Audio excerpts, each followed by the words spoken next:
नमस्कार, स्वागत है आपका इंडिया न्यूज मध्य प्रदेश छत्तीसगढ़ देख रहे हैं आप और मैं हूं आपके साथ शिवम सोनी। चलिए रुक करते हैं खबरों की ओर फटाफट अंदाज में। जोवट किरण में सीएम शिवराज की हुंकार, कांग्रेस पर जमकर किया प्रहार, कहा कांग्रेस ने बंद कर दी हमारी योजनाएं। चुनाव किरण में पूर्व सीएम कमलनाथ ने गांव में की जनसभा, भीड़ में गिरे पूर्व विधायक राम लखन पटेल।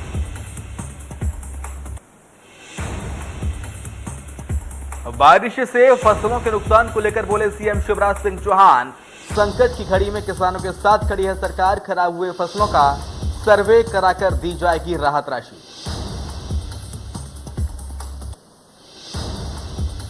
मध्य प्रदेश में डेंगू का डंक, गुना में डेंगू के चलते पहली मौत, स्वास्थ्य महकमे में हड़कंप, ग्वालियर में मिले 100 से ज्यादा मामले। उत्तराखंड में कुदरत का कहर, नैनीताल रामगढ़ के सकुना झुतिया में फटा बादल, बादल फटने से कई लोगों की मौत, 100 लोगों के फंसे होने की खबर। गवर्नेंस इंडेक्स के सर्वे में छत्तीसगढ़ के मुख्यमंत्री भूपेश बघेल देश के सबसे लोकप्रिय मुख्यमंत्री।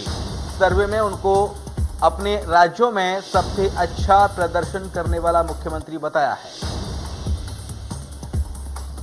इस सर्वे के मुताबिक छत्तीसगढ़ में लोगों की नाराजगी अपने विधायकों के प्रति ज्यादा है। सोमवार को आई रिपोर्ट के अनुसार छत्तीसगढ़ के मुख्यमंत्री भूपेश बघेल सबसे अच्छा प्रदर्शन करने वाले मुख्यमंत्री हैं। बघेल से केवल 6% लोग नाराज हैं। ये लोग बदलाव चाहते हैं। इसके विपरीत उन्हें सभी प्रदेशों के मुख्यमंत्रियों के बीच सर्वोच्च लोकप्रियता रेटिंग मिली है। छत्तीसगढ़ में लोगों का अधिक गुस्सा केंद्र सरकार और राज्य के विधायकों के प्रति है।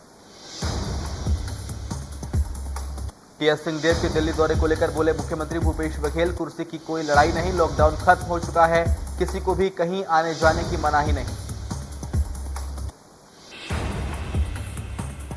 जशपुर का मास्टरमाइंड सिंगरौली से गिरफ्तार, मुख्य आरोपी पिंटू कृष्ण कुमार वैश्य बरगवां से पकड़ा गया, नशे की हाथ तार रखे। कोरिया के मनेन्द्रगढ़ विधानसभा क्षेत्र के नगर पंचायत झागरा खंड में कार्यक्रम के दौरान गाइडलाइन का उल्लंघन किया गया। हजारों की संख्या में इकट्ठा हुए लोग बिना मास्क और सोशल डिस्टेंसिंग की जमकर उड़ी धज्जियां। कार्यक्रम में राज्य मंत्री और क्षेत्र के विधायक विनय जायसवाल और महापौर कंचन जायसवाल के साथ मनेन्द्रगढ़ नगरपालिका अध्यक्ष प्रभा पटेल भी मौजूद थी। भोपाल में शहीद पुलिस जवानों को श्रद्धांजलि अर्पित करने के लिए हर साल की तरह इस साल भी 21 अक्टूबर को पुलिस स्मृति दिवस मनाया जाएगा। यहां लाल परेड मैदान स्थित शहीद स्मारक स्थल पर सुबह 8 बजे पुलिस परेड का आयोजन होगा। कार्यक्रम के मुख्य अतिथि राज्यपाल मंगूबाई छगनबाई पटेल होंगे। पुलिस स्मृति दिवस पर आयोजित होने वाली परेड की फुल ड्रेस फाइनल रिहर्सल लाल परेड मैदान पर की गई। राजधानी भोपाल की तरह प्रदेश भर की विभिन्न पुलिस स्मृति दिवस मनाया जाएगा। मध्य प्रदेश में होगी किसान महापंचायत, 28 अक्टूबर को जुटेंगे देश भर के किसान। किसान नेता राकेश टिकैत भी हो सकते हैं शामिल। भोपाल के मेडिकल कॉलेज से फॉरेंसिक मेडिसिन विभाग से 2 साल पहले सेवानिवृत्त हुए डॉक्टर CS जैन का रविवार देर रात दिल का दौरा पड़ने के चलते निधन हो गया और उनके निधन से डॉक्टरों में शोक की लहर है। मुरैना में चंबल नदी अटार घाट पर 6 घंटे फंसे रहे यात्री। राजस्थान से मध्य प्रदेश आ रहे थे सभी यात्री। राजस्थान का स्टीमर बीच चंबल में हो गया खराब। करौली माता के दर्शन कर लौट रहे थे श्रद्धालु। मरवाही वन मंडल के वन परिक्षेत्र में जंगली जानवरों के लिए बनाया गया था तालाब। वन विभाग द्वारा 1 करोड़ की लागत से तालाब का निर्माण कराया गया था, जो अब बद से बदतर स्थिति में है। रायसेन जिले में आजादी के 70 साल बाद भी मूलभूत सुविधाओं से लोग वंचित हैं। आज भी विकास की बांट लोग जो रहे हैं। ग्रामीण अंचल में बारिश के दिनों में बद से बदतर हालात हो जाते हैं। सब्जी की बढ़ती हुई कीमतों से एक बार फिर आम आदमी त्रस्त है। टमाटर और गोभी 60 रुपए किलो और तो प्याज 30 से 40 रुपए किलो बिक रहा है। आज देश भर में मनाया जा रहा है ईद उल मिलादुन्नबी का त्योहार। कोरोना प्रोटोकॉल के चलते कई जगहों पर नहीं निकाला गया जुलूस। मुस्लिम समुदाय के लोग पैगंबर हजरत मोहम्मद के जन्मदिन को ईद ए मिलाद उन नबी या ईद ए मिलाद के रूप में सेलिब्रेट करते हैं। ईद मिलाद उन नबी त्योहार के दौरान किसी प्रकार का जुलूस, सभा, रैली, प्रभात फेरी या बाइक रैली निकालने की इजाजत नहीं है।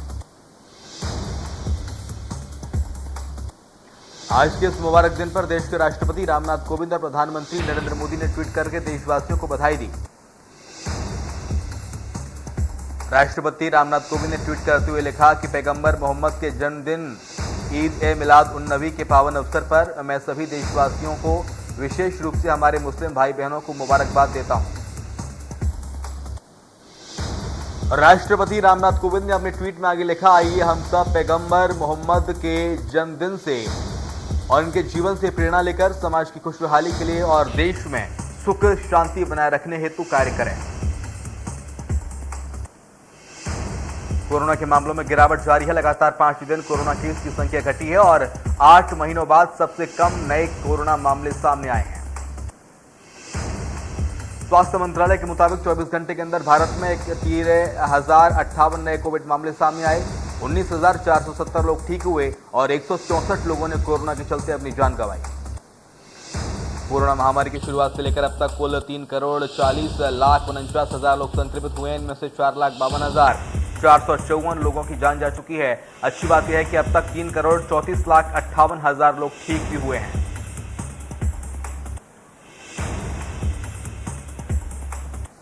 केंद्रीय स्वास्थ्य मंत्रालय के अनुसार 18 अक्टूबर तक देश भर में 98,67,69,000 कोरोना वैक्सीन के डोज दिए जा चुके हैं। बीते दिन 12,05,000 टीके लगाए गए।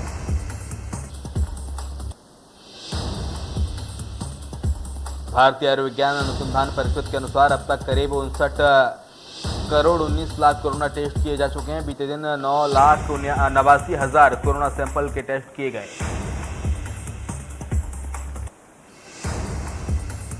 दो महीने बाद रायपुर में कोरोना के मिले 10 नए मरीज। दूसरी जगह से मिले 4 संक्रमित मरीज। 6 मरीज मोबाइल बंद कर हुए गायब।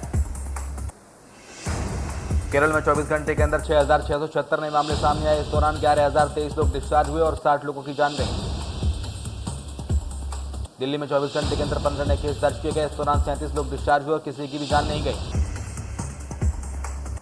महाराष्ट्र में 24 घंटे के अंदर 1,485 नए मामले सामने आए। 2,078 लोग ठीक हुए और 27 लोगों की कोरोना के चलते जान गई। मुंबई में 24 घंटे के अंदर 373 नए मामले सामने आए। इस दौरान 543 लोग डिस्चार्ज हुए और 4 लोगों की कोरोना के चलते जान गई। सक्रिय मामलों की कुल संख्या 4,853। तमिलनाडु में 24 घंटे के अंदर 1,119 नए मामले सामने आए। 1,423 लोग ठीक हुए और 13 लोगों की जान गई। कर्नाटक में 24 घंटे के अंदर 214 नए मामले सामने आए। 488 लोग ठीक हुए और कोरोना के चलते 12 लोगों की जान गई। WHO की तकनीकी सलाहकार समूह 26 अक्टूबर को भारत बायोटेक के कोविड रोधी टीके को वैक्सीन को आपातकालीन इस्तेमाल की मंजूरी पर विचार करने के लिए बैठक लेगा। WHO ने अभी तक सिर्फ 6 कोविड वैक्सीन को मंजूरी दी है। इनमें Pfizer, BioNTech, Johnson and Johnson, Oxford AstraZeneca समेत सिनोवैक वैक्सीन भी शामिल है। वहीं कोवैक्सीन को भी अब मंजूरी मिलने की उम्मीद है। महाराष्ट्र को अनलॉक करने की तैयारी। 22 अक्टूबर से खोलेंगे सिनेमाघर। उद्धव सरकार ट्रांसपोर्टरों को देगी आर्थिक मदद।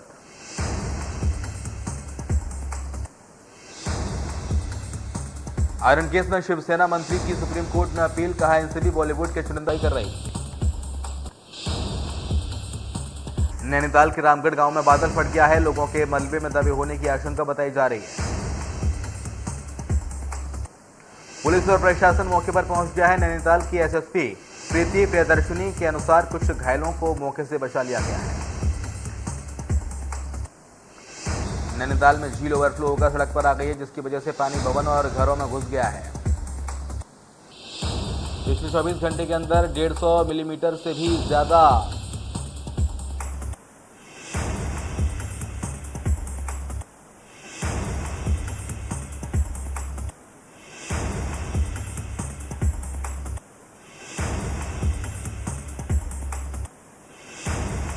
केरल में बांध खोले जाने के चलते जलस्तर बढ़ सकता है। केरल के 10 बांधों को लेकर रेड अलर्ट जारी किया गया है। केरल में बाढ़ और बारिश से मरने वालों की संख्या 41 हो गई है।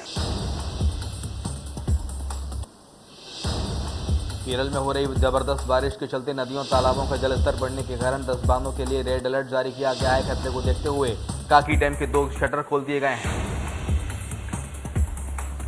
केरल की कोची में बारिश के चलते जलस्तर बढ़ने के बाद इल्दमालयार बांध के 2 गेट खोले गए हैं। खराब मौसम के कारण इडुक्की में पहाड़ी इलाकों में यात्रा पर प्रतिबंध लगा दिया गया है।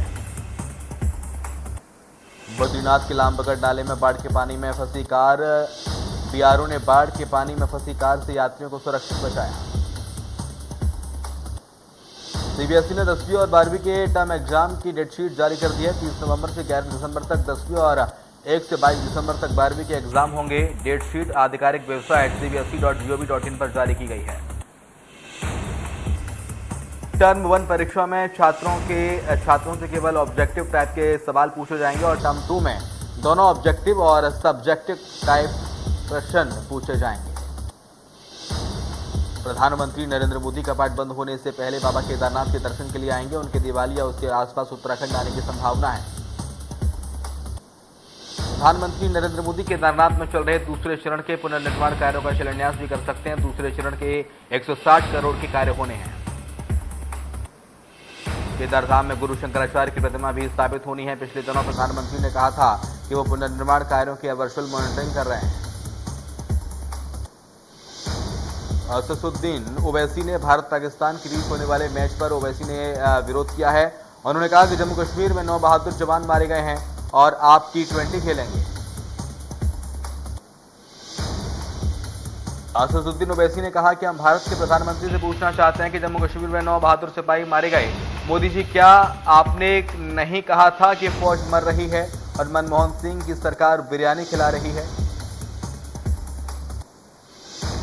इसके अलावा ओवैसी ने कश्मीर में सीज फायर और बढ़ती पेट्रोल डीजल की कीमत को लेकर भी मोदी सरकार पर निशाना साधा।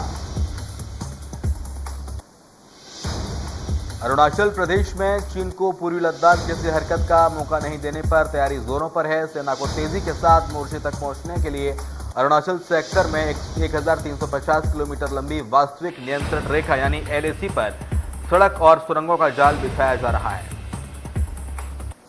साथ ही इजरायल से मिले ड्रोन विमानों और विशेष हेलीकॉप्टरों के जरिए हाईटेक सर्विलांस सिस्टम भी तैयार किया जा रहा है, जो हर छोटी हरकत की जानकारी तत्काल दे रहा है। भारत और अमेरिका में सैनिकों का संयुक्त प्रशिक्षण अभ्यास एक्स युद्ध अभ्यास 21 अमेरिका के अलास्का में एम्बेडार्फ रिचर्डसन सैन्य अड्डे पर शुरू हुआ। अभ्यास की शुरुआत के मौके पर दोनों देशों के राष्ट्रध्वज फहराए गए और राष्ट्रगान गाए गए। ये जानकारी अमेरिका के रक्षा मंत्रालय पेंटागन ने दी है। वहीं भारतीय रक्षा मंत्रालय ने पहले ही बता दिया था कि इस अभ्यास का आयोजन 15 अक्टूबर से 29 अक्टूबर तक किया जाएगा। 14 दिनों के इस अभ्यास में मुख्य तौर पर संयुक्त राष्ट्र के निर्देशों के तहत आतंकवाद का सामना करने और ईंधन हराने का प्रशिक्षण दिया जाना है। पेंटागन के अनुसार अभ्यास में अमेरिकी सेना के फर्स्ट स्क्वाड्रन के 300 जवान और भारतीय सेना की 7 मद्रास इन्फेंट्री बटालियन के 350 जवान भाग ले रहे हैं। 14 दिनों के इस अभ्यास में दोनों देशों के सैनिक जवाबी कार्रवाई और आतंकवाद के खिलाफ संयुक्त अभियान के लिए अभ्यास करेंगे। आईसीसी T20 वर्ल्ड कप में भारत ने इंग्लैंड को पहले इस अभ्यास मैच में 7 विकेट से हरा दिया। इंग्लैंड ने भारत के सामने 189 रनों का बड़ा टारगेट रखा था। टीम के लिए जॉनी बेयरस्टो ने सबसे ज्यादा 49 रन बनाए। बॉलिंग में मोहम्मद शमी ने 3 विकेट चटकाए। जवाब में भारत ने आसानी से लक्ष्य हासिल किया। ईशान किशन ने 70 रनों की शानदार पारी खेली। T20 वर्ल्ड कप के तीसरे क्वालिफायर मैच में आयरलैंड के तेज गेंदबाज कार्टिस कैम्पर ने नीदरलैंड के खिलाफ लगातार 4 गेंदों पर 4 विकेट लेकर सनसनी मचा दी। इसके साथ ही वे T20 वर्ल्ड कप में हैट्रिक लेने वाले ब्रैड ली के बाद दूसरे खिलाड़ी बन गए। कैम्पर से पहले राशिद खान ने आयरलैंड और लसिथ मलिंगा ने न्यूजीलैंड के खिलाफ 4 गेंदों पर 4 विकेट लेने का कारनामा किया था। लाइफस्टाइल प्रोडक्ट बनाने वाली कंपनी फैब इंडिया अपने फेस्टिव कैंपेन को लेकर विवादों में आई। ट्विटर पर इस कैंपेन को लेकर जमकर बवाल भी मचा। कंपनी ने दिवाली से पहले जश्न रिवाज नाम से एक कैंपेन शुरू किया है। इसे लेकर कंपनी ने एक ट्वीट लिखा, दिवाली का हम प्यार और प्रकाश के त्योहार के तौर पर वेलकम करते हैं। कंपनी ने लिखा, फेब इंडिया का जश्न रिवाज एक ऐसा कलेक्शन है जो इंडियन कल्चर की खूबसूरती को दिखाता है। फैशन मैगजीन वोग में हाल ही में इस कैंपेन से जुड़ा एक आर्टिकल भी पब्लिश हुआ था। फेब इंडिया का एक कैंपेन कई लोगों को पसंद नहीं आया। मणिपाल ग्लोबल एजुकेशन के चेयरमैन मोहनदास पाई ने नाराजगी जताते हुए ट्वीट किया, दिवाली पर फेब इंडिया का बेहद शर्मनाक बयान। ऐसा बयान एक धार्मिक त्योहार को खत्म करने की सोची समझी कोशिश को दिखाता है। भारतीय जनता पार्टी युवा मोर्चा के राष्ट्रीय अध्यक्ष तेजस्वी सूर्या ने भी अपनी इस पर नाराजगी जताई है। तेजस्वी ने कहा है, दिवाली जश्न रिवाज नहीं है, जानबूझकर किए गए इस दुस्साहस का आर्थिक नुकसान उठाना होगा। जिला सच्चा सौदा प्रमुख गुरमीत राम रहीम को हत्या के एक मामले में सीबीआई की विशेष अदालत ने आजीवन कारावास की सजा का ऐलान किया है। कोर्ट में फाइनल हायरिंग को देखते हुए पंचकुला पुलिस ने पैरामिलिट्री फोर्स, इसमें आईटीबीपी पुलिस फोर्स के जवान भी शामिल हैं, को जगह जगह पर तैनात किया। इसके अलावा जसवीर, अवतार, कृष्णलाल और सब्दिल को भी उम्र कैद की सजा सुनाई है। राम रहीम और अन्य को साल 2002 में पूर्व डेरा प्रबंधक रणजीत सिंह की हत्या के मामले में 8 अक्टूबर को दोषी ठहराया गया था। 2002 में रणजीत सिंह की गोली मारकर हत्या कर दी गई थी। 8 अक्टूबर 2021 को राम रहीम समेत 5 आरोपियों को दोषी करार दिया गया था। रणजीत सिंह राम रहीम के डेरा सच्चा सौदा का मैनेजर था।